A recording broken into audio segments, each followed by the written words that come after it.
and not something else. So, good morning. Hey, look at that. People. It is morning. My name is Raf. I don't know if any of you guys follow me on Twitter. I'm White Rabbit on Twitter. I work for HP. And apparently we have a booth here that I didn't know about. That happens. We're a small company. This talk is getting it's getting more airplay than an AC/DC song in the 80s. I've done this a couple of times, 3 times in the last 2 days, as a matter of fact. It's an interesting genesis of anybody ever done red team exercises? Anybody? Bueller? One guy in the back that runs the Spider Labs red team. Hi, Nick.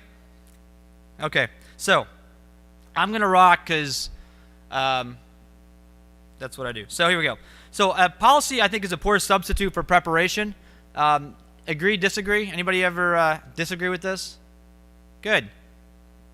Well, it's a good start. So how many of you guys know how to change a tire? Okay. How many of you guys have actually changed a tire? How many of you guys have changed a tire on the roadside in the dark while it's pouring rain and your girlfriend or wife is screaming at you to hurry the hell up? Right. So you probably know there's a big difference between reading the manual that says how to change a tire and doing it under serious duress. Yeah? Anybody watch Formula One? Any Formula One fans? All right, NASCAR fans? This is Detroit-ish. So if you ever watch those racing car types of events, you can watch in Formula One. They can take 4 tires off a car and put 4 new ones onto a car in 2.6 seconds. It takes me that long to blink. Right? It is ridiculously fast. You know what? Those guys didn't get that way by reading a manual. They practice that crap day in, day out, repeatedly, over and over, till they can do it in their sleep. Some of them literally can do it in their sleep. And some of them are still asleep because they're tired from the last night's practice. So the question really isn't, can you change a tire? It's, can you do it under severe duress? And what in the world does changing tires have to do with security? Well, I'll tell you. How many of you guys feel like you practice security? Okay, the fact that nobody's raising their hand is a little worrying. What does everybody else do here? Chief janitors? Okay. So, feel free to have a little fun with this. So, what does practice make? Hey, somebody's heard me before. Practice makes... Follows, in whom I am well pleased.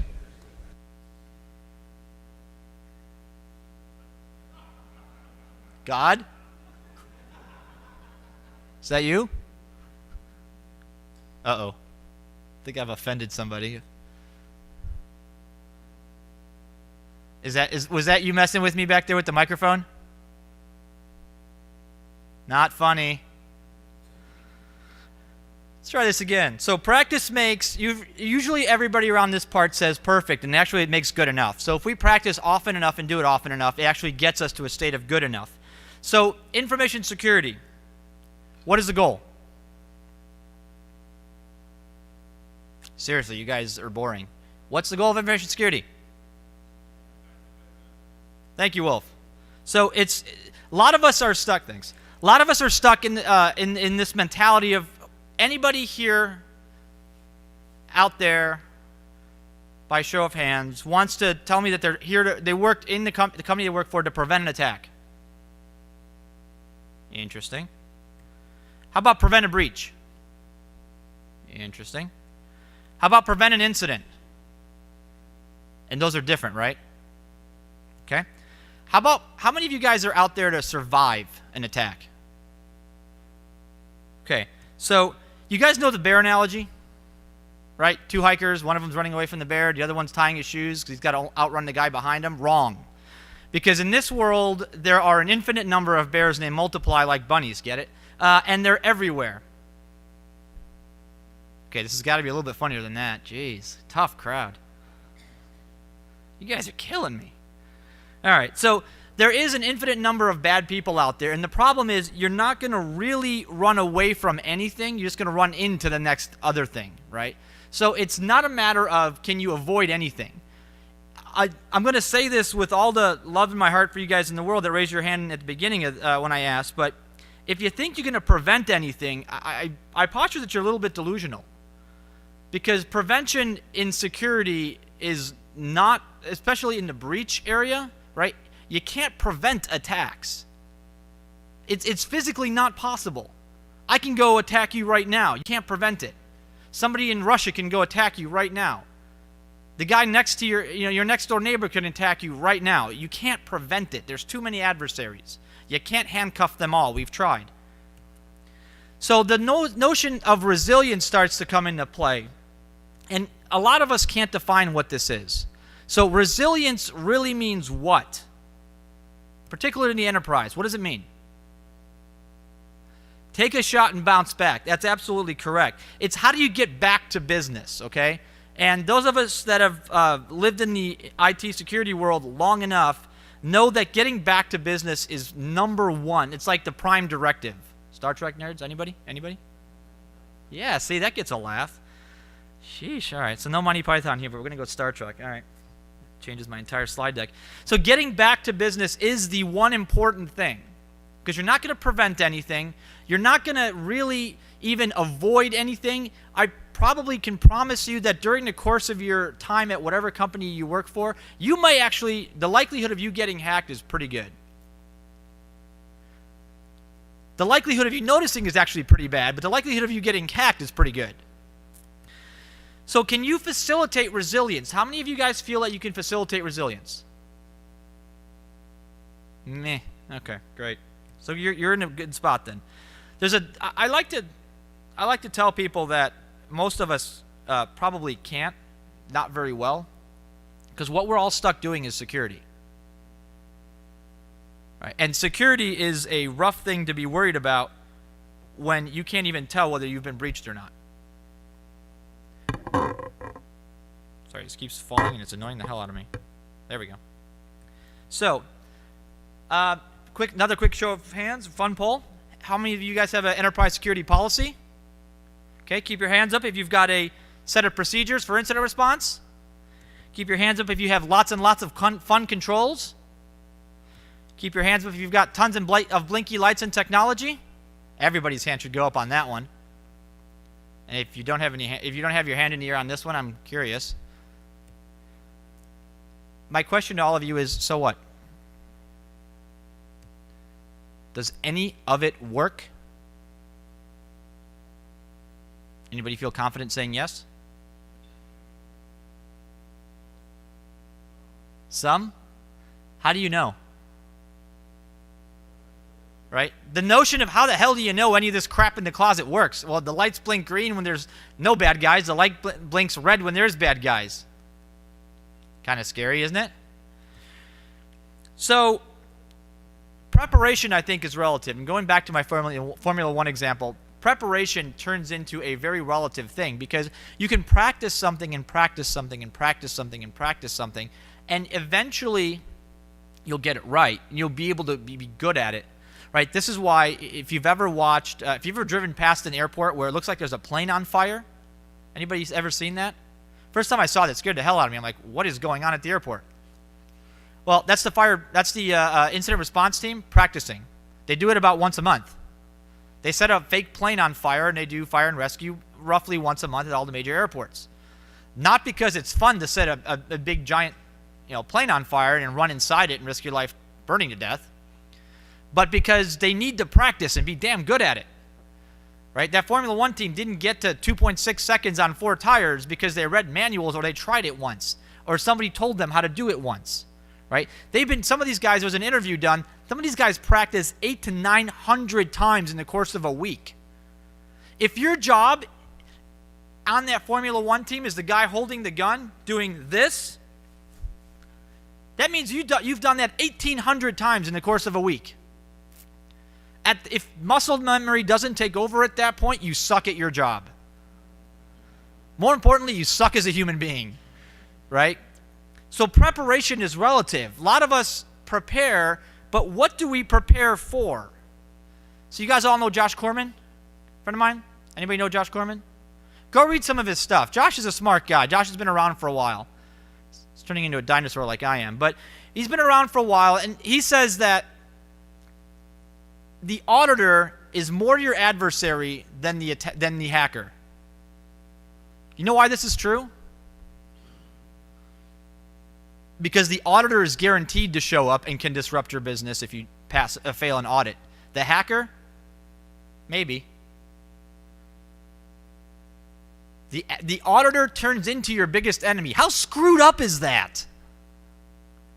How much of a problem is that for everybody's ego in here when we're off fighting the big bad APT?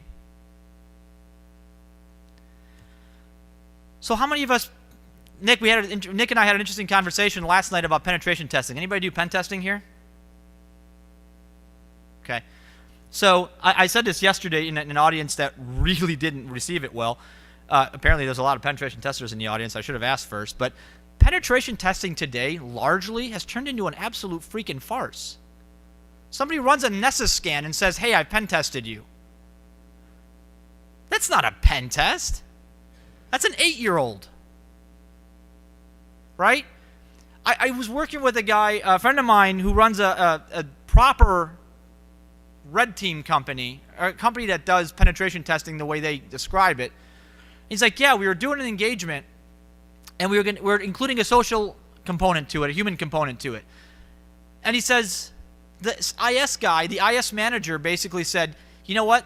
The CEO and his staff are out of bounds. He's like, why? It's a phishing engagement. He goes, yeah, but they're out of bounds. They'll always fall for it. Are you kidding me? Don't look over there. We know that's bad. That kind of bugs me, right? These are staged attacks, stuff we prepare for. If you watch these, government exercises where they get a bunch of really smart people into a room and they lock them in there and they say, okay, tomorrow, if we wake up and the phone grid is down, what would you all do? And they come up with these awesome, wild ideas about how they need the big red button to turn off the internet and blah, blah, blah. You know how much all of that is bullcrap? You know how much any of that, they don't know any of that actually works because they're in a room playing with paper. Right? This is where a lot of us are today. Because we fear the hackers. Oh my God, they're going to come get us. Who? Why? And if you bought more blinking boxes and solutions and other stuff, will you be any more prepared than you are right now? These are all synthetic risks. You guys agree with me on this? Right? Synthetic risks are worthless. That's like preparing yourself for something that may or may not happen in a controlled environment. It's like WWE. No WWE fans around? All right. It's a lot funnier if you know wrestling. Not that I know wrestling. So let me ask you, I'll give you a what if. We've got these low quality attackers, right? They basically, somebody that can download a script, point it at a website, click go, and DDoS a site. Woo! Or you can download like SQL map and point it at a website and go, look, SQL injection, SQL injection, SQL injection, SQL injection, SQL injection. Not hacking. Not on any planet I'm familiar with. Right? These are low quality attackers. They exist everywhere. They're easy to thwart. You put up one roadblock and they give up and they go move on to something that's easier. They have no determination. Then you get the high quality attackers. What have we been talking about in the security industry for the last 20 years about high quality attackers? What's the one sentence everybody uses? No, not that. A determined attacker will always what? Win. They'll always succeed. This is true. I know, trust me, it's true. A determined attacker will always succeed, right? So we look at high quality, high impact, low probability attacks. Issues that we don't easily have because the high probability, high impact stuff shows up on all the vendor material. It shows up in all the APT Defender v2.0 Pro kind of stuff. Thought that would get a laugh. Right? But the stuff that makes the world go boom and creates a really nasty issue for us that isn't very likely, that's what we need to be worried about. Because we can practice against that. Because security might fail. In fact, screw that, security will fail at some point. And it's probably failed, you just haven't noticed yet, which is even worse. So anybody seen Fight Club here? Anybody Fight Club fans? The point of Fight Club isn't to hit somebody and they don't fall down and cry, right? It's not, the game's not over after the first punch. Which brings us back to this whole notion of resilience. People, process, technology, everything at some point will fail, trip over, fall on its face. The problem is, and the main crux of the issue is, can you get the hell back up and continue to beat away, right? Can you continue to fight? Because everything at some point fails. Ultra resilient clouds, Amazon, fail. Super security companies that hold the world's secrets, RSA, fail. Everybody fails, right? Everybody remember the show House, Dr. House? What does everybody do? And fail. You forgot to fail. So it's really easy with all those policies, the procedures, the training we've all gone through, the talks we've sat through, and the blinky lights we have, and the millions of dollars in investments that we've put in. It's really easy to feel safe. It really is. The problem is it's easier to feel complacent. So a lot of organizations feel very complacent, and that's a problem for me. So if you're not tested, I definitely think you're unprepared. And so right about now you're asking yourself, so what? Well, there's 4 steps to making this world a little bit better. I think validation is absolutely required in this case, right? You need to validate things like your defenses. You need to validate your response. So it's not just that you need to make sure that that IPS actually is in block mode, or that your firewall actually is in line with the network. You laugh, but it's happened. But you need to validate what happens when things go sideways in a bad way on a Friday night when everybody's hammered. Then what? You also need to validate your technology, because a lot of us have lots and lots of things in our wiring closets, in our server rooms. That's all security technology that really isn't doing us any good, except it's causing us more heartache because it's more dashboards to stare at. So I'm telling you right now that it's your job to go be attacked. So this is a good thing. And it's a good thing to be attacked minus all the cool restrictions. Don't pen test me between the hours of Friday 7 p.m. to Sunday morning, 8 a.m. On these 3 IP addresses. But hold on, not yet. We're not ready yet. That's crap. Here's the target. Go after it. Don't want to hear how you did it until you're done doing it. And right about this time, usually people stare at me like I've just fallen off the planet. I got some really weird looks from some law enforcement people yesterday because nobody believed me. So there's a good bit of caution that needs to be used here, because random destruction of corporate property results in something called a resume generating event. In other words, you'll be out of a job. So I think red teams, if you've never done a red team exercise, or you've never hired a red team and you work in corporate IT, this is something you need to start thinking about very seriously, whether it's something you plan for or something you literally go out and do like tomorrow in some scope or fashion. So I really go red or go home, right? Pen testing as it is right now, unless you have a really well mature pen testing company you're working with, it's probably very little value for what you're paying for it, unfortunately. You're probably getting a rebranded, scan report where somebody's, gotten the shell on your box. Yay. Is there any meaning to that? Is there any context to that? Who knows? But they've gotten the shell. You've been exploited. You're vulnerable. Go patch it. Life will go on. Crap. All of it. So, anybody seen the movie What About Bob? Pop culture references? Baby steps, Bob. That's right. Bill Murray. If you've not seen the movie, go see it. It's freaking hysterical. Bill Murray plays a great neurotic psycho, whatever the hell he is. He's kind of creepy and kooky. But Bob basically, by a psychiatrist, is taught to take baby steps, and that's how we're going to get from where we are here to where we are to a company that's more resilient, an organization that's more resilient, not more secure. You're not going to catch me saying more secure, because the only thing I'll ask you, somebody says, I'm more secure, the next question is then what? What is more secure, right? If you're more resilient, I can actually quantify that. Resilient is quantifiable. How long can you keep taking punches and get back up? So validation in this case is a journey. And listen, this is how we're going to do it. We've got a couple of steps here to avoid being a deer in the headlights. That's a deer. Go clip art. We're going to get you guys through this initial analysis paralysis, because if you ever worked for a large company, I have, and you get stuck in analysis paralysis, which means you can have meetings about who to invite to the meeting with the meeting. And by the time you get around to actually doing something, it's 3 years next, and you've gotten no value out of it. So here is the plan in 4 quick steps. 4 quick and easy steps. There's a major gotcha here.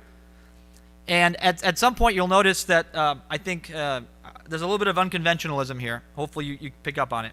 So step 1 is an assessment. You absolutely have to do an assessment. Right? Assess it everywhere, all the time. The first step to doing a good assessment of figuring out where you are, in order to know where you want to go, you got to know where you're starting. Right?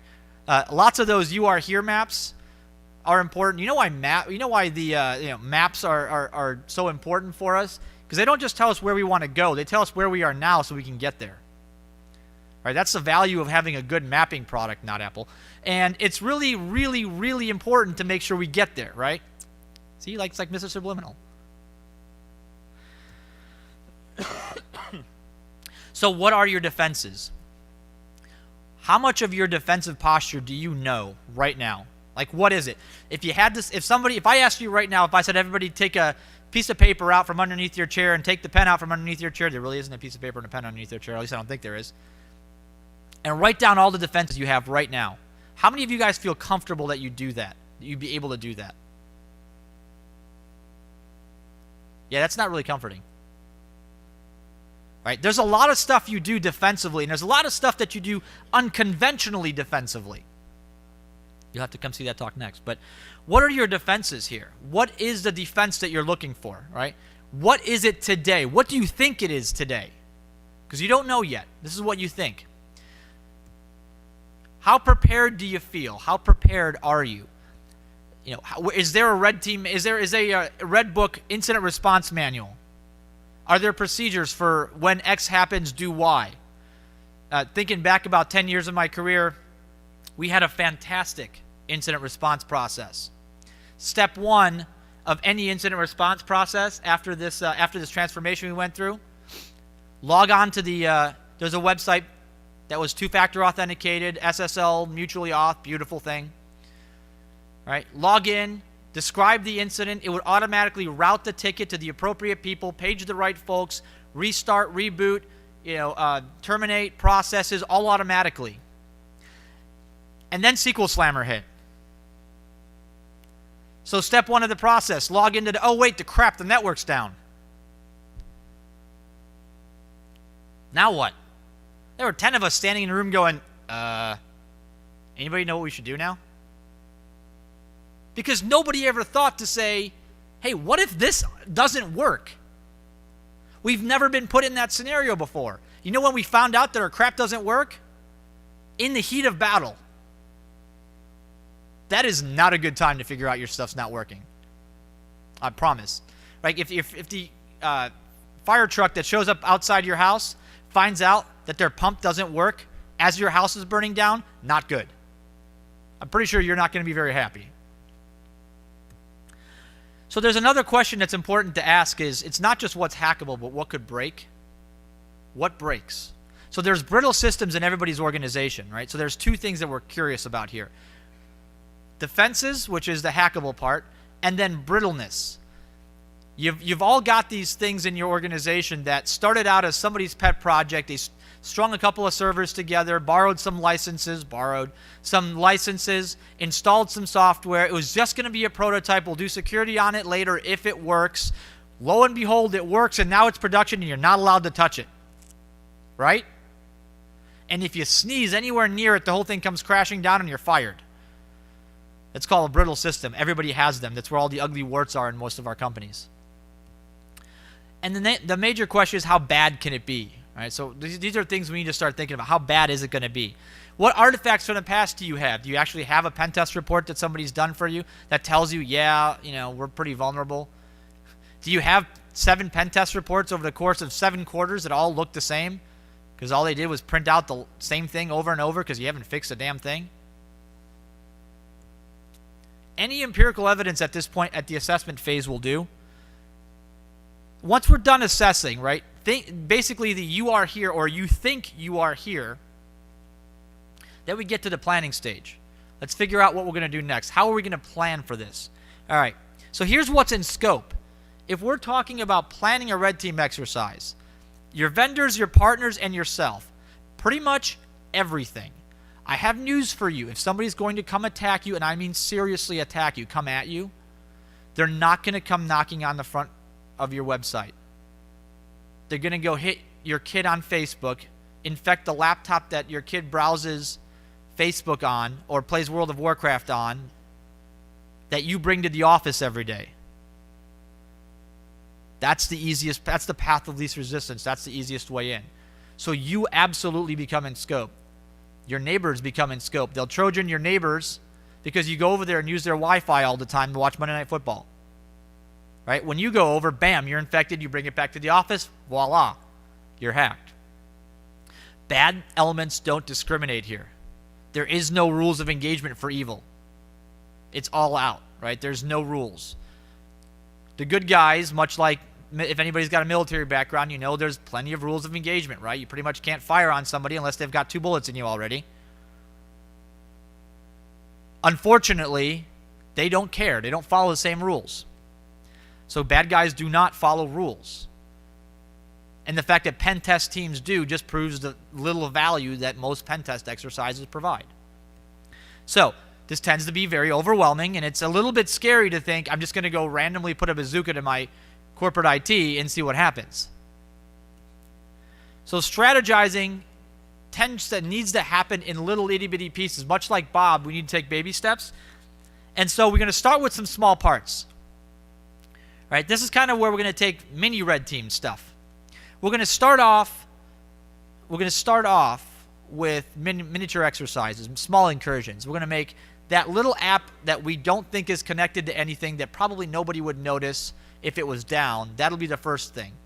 Right? We'll tell the red team organization, bring back the database or the SA password or own that box and shut it down if you can. They will, but just know that that's going to happen. So start with something small and insignificant because you don't want a resume generating event, I promise. Something small and standalone. Emphasis on standalone. How many of you guys feel confident, emphasis on confident, that you know the interconnectedness of all of your applications in your data centers? Because you probably have this app that looks like it touches nothing else, but if you really dig into it, it shares databases with like the ERP system. Because you had some leftover capacity on that box and you didn't want to buy an extra license or whatever, right? Be very, very careful.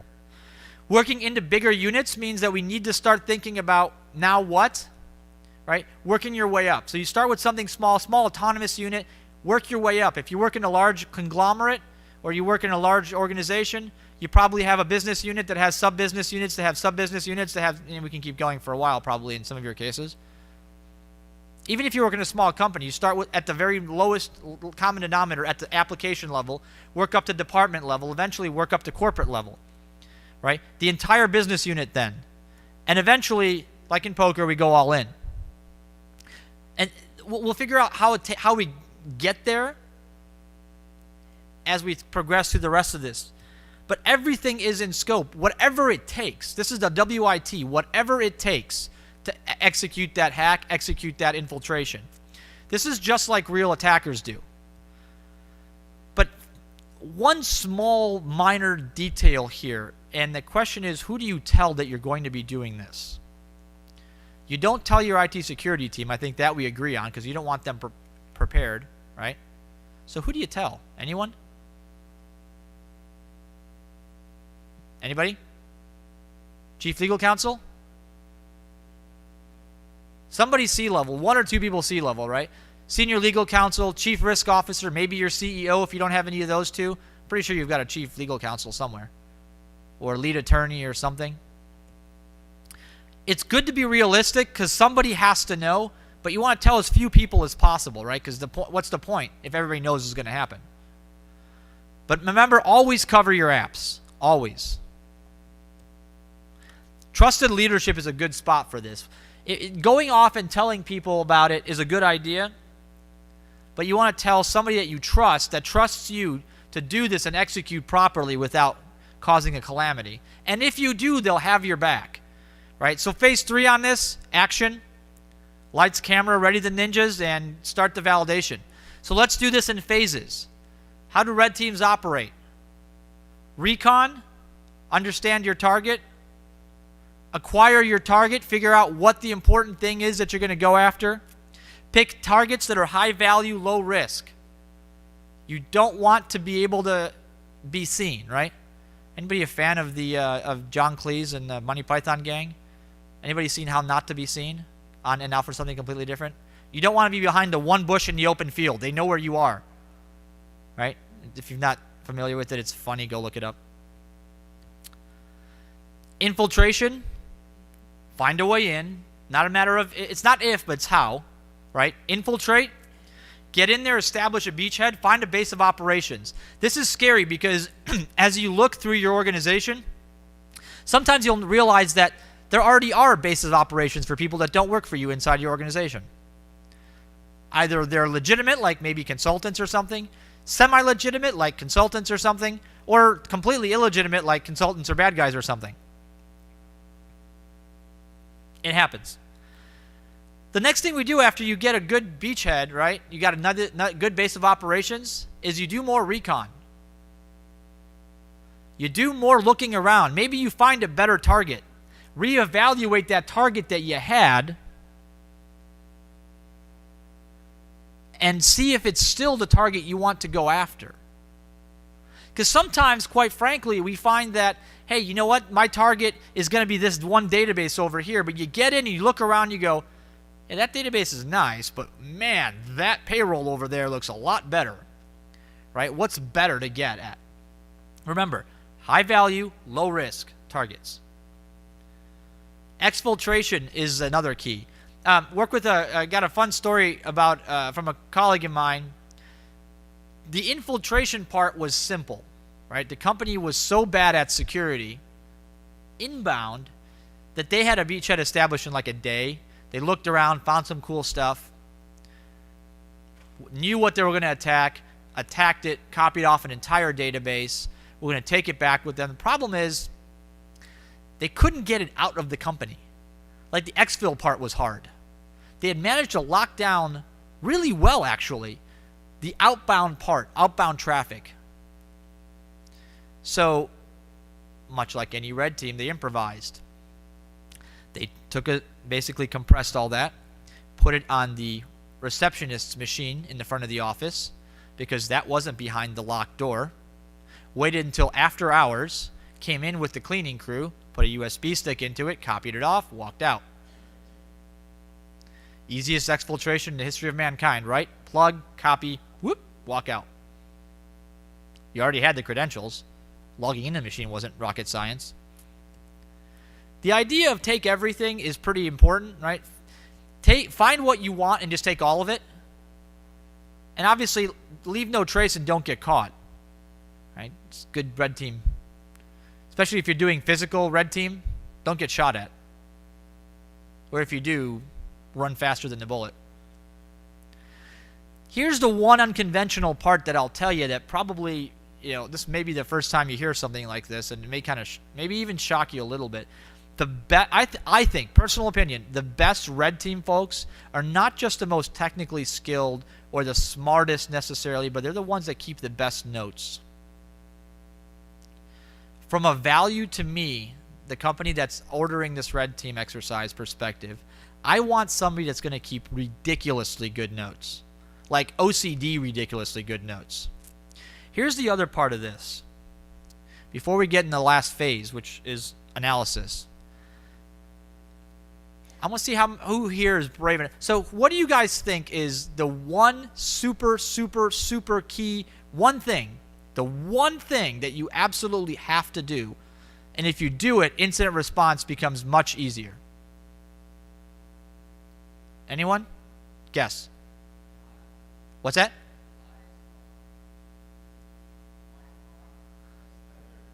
Time synchronization. Being able to synchronize all your systems on one clock, one basic clock, right? if you've ever done incident response or tried to figure out how somebody got in, and you've got 37 servers all off by about a second, at the rate packets travel, good luck.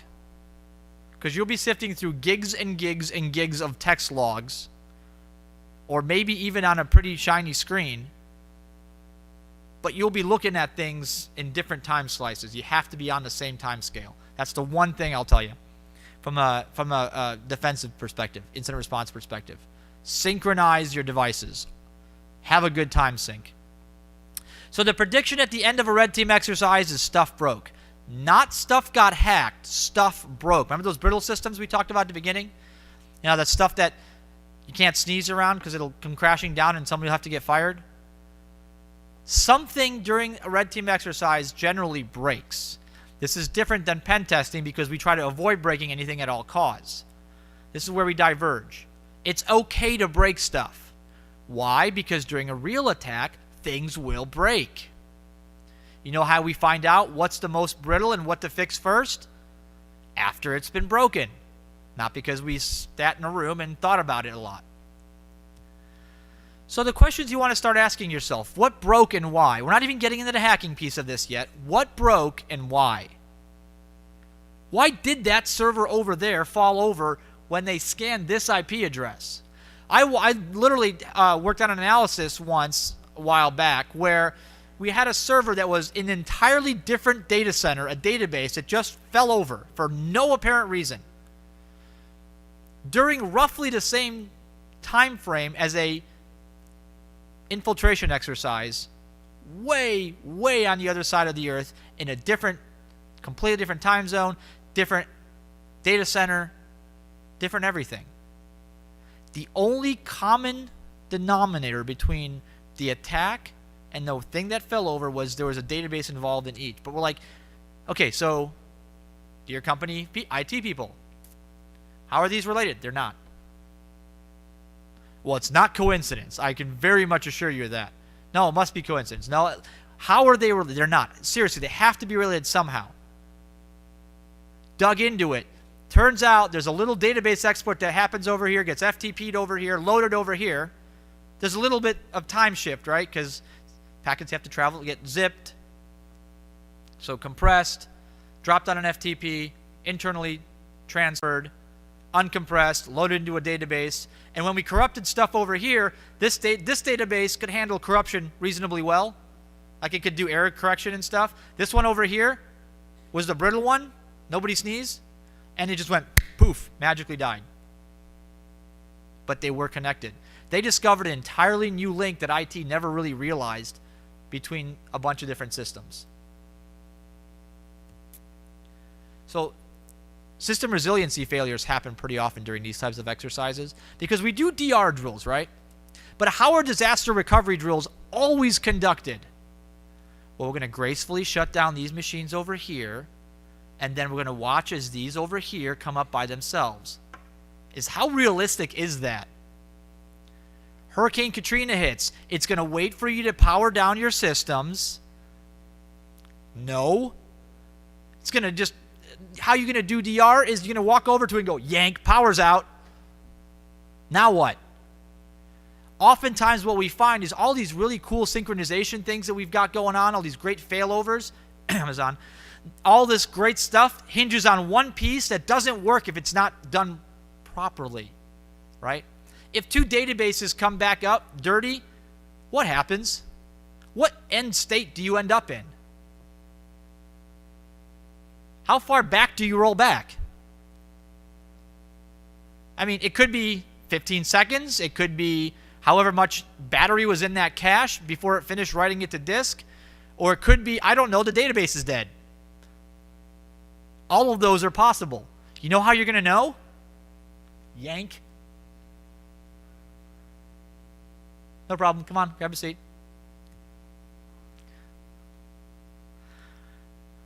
So root cause analysis. Anybody done this before? Root cause analyses?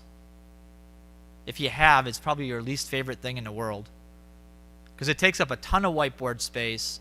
It takes up a ton of brain power, and you can't do it by yourself. You have to go talk to a ton of people. right? You have to understand how things are connected. This is well beyond the scope of most IT security things. So how about this? Let's move to the attack. Did the attack succeed? All right, forget that. Yes, it did. That's the wrong question. 100.1% of attacks succeed. Just kidding. No? The question we want to ask ourselves is how successful was it, right? It's not that they succeed or not. They most likely got in. They most likely got a bunch of good stuff, and you probably didn't notice. Or if you did, it was entirely too late and you could do nothing about it but go, oh, that sucks. As your security guard was nice and helpful in that helping that nice young lady carry that server out the door. It's only funny because it's true. So attacks rarely fail. There's 3 key measures here. Okay, there's 3 things that tell you how successful an attack was and how good your security actually is. So who here has a safe in their home? Okay. So they're probably all fireproof at some fire resistant. Yes? Now are they infinitely fireproof? Right. So pay attention. So there's 3 key measures. 1, time. Yes? You need to know how long can that thing stand in that burn before it turns into a pile of iron or whatever it is that safes turn into. Liquid metal goo with all your belongings and critical stuff inside somewhere, inseparable from what used to be your safe. What's really funny is safes that are battery powered, and the first thing that fries is the external panel. Sure, the safe still works. Well, the safe still did what it's supposed to, but you can't get back into it anymore. So it's a matter of how much time. How long did the attack take? How long did it take them to get in? How difficult was it for them, right? How much time did you get? So you've got all this security investment. How much time did that buy you? You bought a safe and you paid 20 grand for it. How much time does that buy you in a burning building? 20 grand, probably a lot. Make sense? So this is kind of like that Underwriters Labs fireproof rating. We don't think about security this way for some reason. It's baffling. It's like these fireproof ratings. How long can that fire burn and at what temperature? So what's the level of the attacker you want to defend against, high quality versus low quality, and how much time did you buy yourself with your investment? What's really sad is there doesn't seem to be a great correlation between how much money you've spent and how much time you've bought yourself. Because I've watched people with minimal investment have fantastic burn rates, burn times, right? Meaning that attack took forever to finally get through. Like they tried X and Y and Z and double Z and they kept going until they finally found a weakness. They finally found something, because they will. They've been attacks that have completely gone down the IT spectrum and eventually had to resort to basically infiltrating you with a person. Like posing as a janitor, for example, or whatever. Dumpster diving kind of stuff, because your IT is that good. So minimum amount of investment sometimes gets you to that high, long burn rate, but it doesn't correlate that a huge amount of investment gets that much longer, which is the scary part for a lot of us. Because there's plenty of CISOs out there who have no problem buying and buying and buying and buying and buying and not increasing their burn time, their resiliency. So the next measure here, next key measure is damage. How much damage was done during this attack, right? How extensive was it? And basically the answering the question, how bad was it? Now damage has 2 components. It is both what broke and then what got hacked. Make sense? All right. How bad was the damage along that attack path? The last key measure is criticality. How important to you was the stuff that was got, basically? How critical was the asset? What did they get? Right? Did they make off with your safe, or did they make off with your external partner database or something less important? Right? We have a level of criticality of everything in your organization. It can all be classified on a scale. There are things that are absolutely super important that can never get out. And there are things that if they got out, yes, they'd be embarrassing. Yes, they would hurt the company, publicly. Yes, somebody might even get fired. Your stock price might go down for a while, but in the end, you'll recover. There's a scale. And now comes the hard part, and this is why we keep really, really, really, really OCD good notes. The full root cause analysis. What broke? What got hacked? How did it all happen? Why did it all go down? And how do we prevent it in the future? That's the fun part. So you follow this attack path. Time stamped. At this time, we attack this system using this exploit with the following result observed. Line by line, item by item. Where did your security fail? Was it at detection? Were you just not able to detect the issue? Were you just not able to provide proper analysis of things that were going on? A lot of us see security events from security things that have no business context to them. This is a bad thing. Because an attack is not an attack. Right? This is why context-aware systems became so important 5, 6, 7, 8 years ago. When there's a SQL injection attack being levied against a NoSQL database, you probably don't care.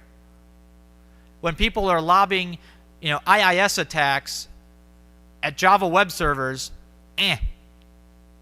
who cares, right? Context awareness, analysis. What about protection? Have you spent way too much money to protect the wrong things? Or did it even work? Was it people failure? People always fail, but how much do they fail? Who failed in your organization?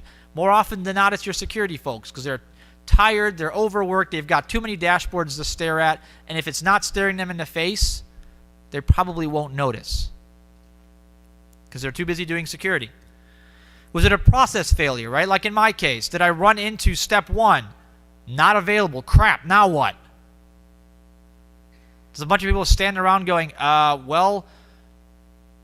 step 1 of bringing that server back up is go to this directory. It doesn't exist. I don't know what to do now. There's a lot of technology failures out there. We trust devices we shouldn't. We leave we buy something, we put it in line, we assume that it's going to work forever, but we forget to care and feed it. If they did that with the zoo, there would be no animals to go see. Think about the stuff on your network as living, breathing things that have to be cared for, they have to be fed, they have to be maintained. They don't necessarily have to be rebooted all the time, but they have to be maintained. And if you've got more things to maintain than you have people, you have a problem. You have an unsustainable position at that point. I was talking about in a blog post that if the ratio of dashboards to humans is greater than 2-to-1, you've got a very serious issue. Is it an enterprise intelligence failure? Did you see a bunch of suspicious events on a security dashboard because your security team doesn't talk to the database team, they never found out that the number of records returned per query went up by 10,000%. In the database world, it's like, gee, that's interesting utilization. In the security world, it's like, gee, that's SQL injection. But we think about it differently. We don't see it the same way. A lot of us are unable to connect the dots in this because we don't have the full context. There's not the knowledge of what's going on around it. And then the difficult question, what's the remedy? How do we fix this problem? Yeah, we got hacked. We got hacked bad. Crap broke all over the place. Business ground to a halt for a few hours. Now what? How do we fix this? And unfortunately, a lot of this goes back to Defense 101. Detect, deter, and respond. Find things, get rid of them. Countermeasures, fortifying our defenses, and being able to impact things with a minimum amount of change and a maximum amount of impact.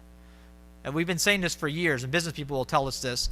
Make as little impact as you can on me, on my developers, on my operations staff, on my call centers, on my budget, but make the biggest amount of positive impact, right? Minimum change, maximum impact. You're not going to walk into a bunch of developers who don't do good software security practice and all of a sudden go, by the way, tomorrow, since you guys suck at software security and secure code development, tomorrow I'm going to implement some new steps for you. Because you know what's going to happen? I'm going to throw you out that second-story window. So remember what your goals are. Are you trying to deter a casual attacker? Are you trying to slow them down long enough right? Slow the burn rate. Give yourself more time so that you have an opportunity to figure it out and respond. You want to be able to detect and react absolutely quickly and fortify where your deficiencies are, both from a people, process, and technology perspective, and optimize defenses that you have. Your red teams are really never done, which is a great part about red teaming. Once you're done, they come back and you work with them to figure out where things can be fortified better. And when they're done, they go out and try it again, because they'll find more holes. And then you come back and you do the same exercise. It's rinse and repeat until you get to a point where you feel it's good enough, right? You've reached that level of, I've spent this much, it takes them this long, I feel comfortable with that, let's leave it at that. Because things like business change, priorities change, technology changes, all this stuff changes all the time, in real time, right? We're going mobile, we're going to the cloud, we're bringing our own devices, God knows what's coming tomorrow. If you can't adapt with it, because your business is doing acquisitions today, divestitures tomorrow, hiring today, laying off tomorrow, you got to move with the flow. Attackers always change. Their motivations, goals, their mindsets, their ages change, right? They want different things. One day they want to take you down. The next day they just want to embarrass you a little. And your threats will always continue to evolve because you have to test your defenses in response. Using these real life types of attacks, because you don't want to figure out you have major problems during a catastrophe, right? So this is like the role of the Chief Chaos Officer as a final thought here. It's not something you're going to find on Monster yet, but I promise you within the next 10 years, there'll be somebody that'll have this role in most organizations. Start thinking about it now. It's that person who will be tasked with randomly walking around and pulling out the power in the most critical systems in the enterprise. And it will be a good thing. Ask Netflix how they do it. They love it. Because you want to definitely fail at your own hands and not at your enemies. Have a catastrophe when you're in charge, not when somebody else is. I'm done, hopefully on time. Thanks a lot. You guys have been cool.